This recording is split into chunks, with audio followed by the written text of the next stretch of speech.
The disappearance of Maura Murray. February 9th, 2004, a 21-year-old college student vanishes into the cold New Hampshire night. And despite over 2 decades of investigations, tips, theories, and tears, nobody knows what happened to her. No body, no confirmed motive, no definitive answers. Her name was Maura Murray, and this is one of the most haunting unsolved disappearances in American history. What's up, everyone? Welcome back to the channel. Today we are diving deep into the case of Maura Murray, a case that has obsessed true crime fans, amateur sleuths, and professional investigators for over 20 years. Grab your coffee because this one stays with you. Before we get into what happened, let's talk about who Maura was. Maura Murray was a 21-year-old nursing student at the University of Massachusetts Amherst. UMass Amherst. She was smart, athletic, driven. She ran track. She had goals. But Maura also had a complicated life. She had dealt with some personal struggles. There were a few incidents with alcohol, a minor car accident just days before she disappeared, and people close to her said she seemed stressed, different. Her father, Fred Murray, was a huge part of her life. A U.S. Army veteran, the kind of dad who would drop everything for his kids. Now here's something important to understand. Maura wasn't in obvious crisis. She had friends, she had family, she had a future. But in those final days before she vanished, something was going on. And we still don't know what. Let's rewind to February 5th, 2004, 4 days before she disappeared. Maura is involved in a minor car accident on campus. She hits a parked car. No one is injured. She calls her dad afterward. They talk, it seems normal. But then things get strange. On February 9th, the day she disappears, Maura does several things that, looking back, feel significant. She emails her professors saying she's going to be away for a week due to a family emergency. But here's the thing, Hassan. There was no family emergency. Nobody in her family knew anything about this. She emails her boyfriend, Billy Rausch, who's stationed in the military at the time. The email is vague, emotional.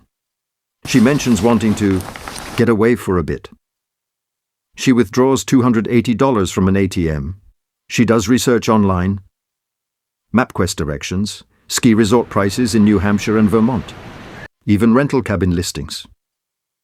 It looks like Maura Murray was planning a trip, alone, without telling anyone. Why? We don't know. That evening, around 7:27 p.m., Maura is driving north on Route 112 in Haverhill, New Hampshire, a dark, winding rural road. And then she crashes her car. Her black Saturn sedan goes off the road and hits a snowbank. The crash isn't catastrophic. The airbags don't even deploy. This is not a fatal accident.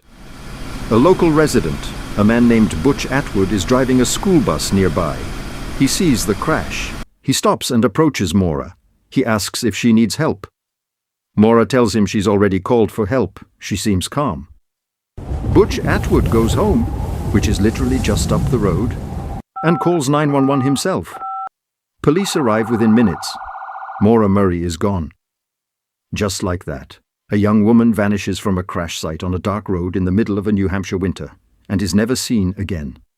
Search teams combed the area. Dogs were brought in. Helicopters flew overhead. Nothing. Now investigators started piecing together the timeline. They found some things in the car, a box of wine, some kahlua, clothing, maps. It looked like she was prepared for a trip, not a breakdown. But here's what made this case spiral into a national obsession. The area where Maura crashed is called the Corridor by investigators, a stretch of rural New Hampshire where cell service is almost non-existent. There are no cameras. There are few witnesses. It's isolated.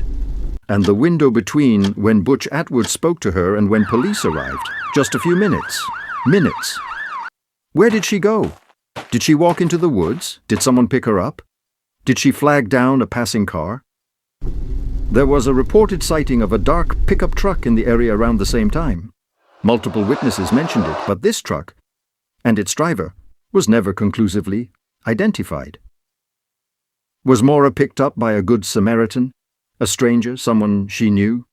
Or did she walk into that freezing forest alone? Now here's where things get wild, because there is no shortage of theories about what happened to Maura Murray. Some people believe Maura intentionally vanished, that she was overwhelmed, maybe dealing with something deeply personal, and chose to disappear and start over. People do this. It's rare, but it happens. But here's the counter-argument. Why would she leave without taking her belongings?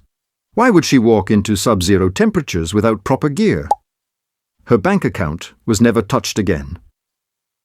Many investigators and fans believe someone picked Maura up from that crash site in Koznai and didn't have good intentions. The dark truck, the isolated road, the vulnerability of a young woman alone at night. This theory scares people the most, because if true, it means someone out there knows exactly what happened. Theory number 3, she got lost in the woods. New Hampshire's White Mountain Forest is brutal in February. If Maura wandered into those woods, confused, maybe in shock, maybe having been drinking, she could have succumbed to hypothermia.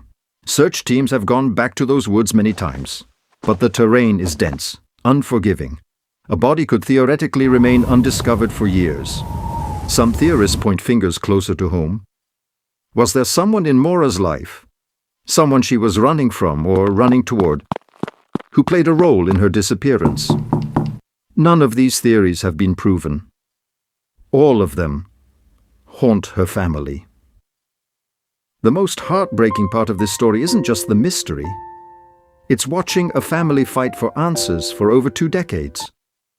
Maura's father, Fred Murray, dedicated years of his life to searching for his daughter. He traveled to New Hampshire regularly. He put up flyers. He talked to anyone who would listen. Fred Murray passed away in 2023, never knowing what happened to his daughter. Think about that for a second. A father spent 19 years searching for his little girl and died without ever finding her. Maura's siblings continue to advocate for her case. Her sister Julie has spoken publicly about keeping Maura's memory alive. And the investigators? The case remains officially open, cold, but open. So where does that leave us? Maura Murray disappeared on February 9th, 2004, from a crash site on Route 112 in New Hampshire. She was 21 years old. She was someone's daughter, someone's sister, someone's friend. And she has never been found. 20-plus years later, this case is a reminder that some questions don't get answered neatly, that justice isn't always served, that families are left waiting and wondering forever. If you have any information about Maura Murray's disappearance, please contact the New Hampshire State Police. If you're new to the channel, subscribe. Hit that notification bell, because we cover cases like this every week. Stories that deserve to be told, and people who deserve to be remembered. I'm Dr. Talha. Thank you for watching. Stay curious. Stay safe.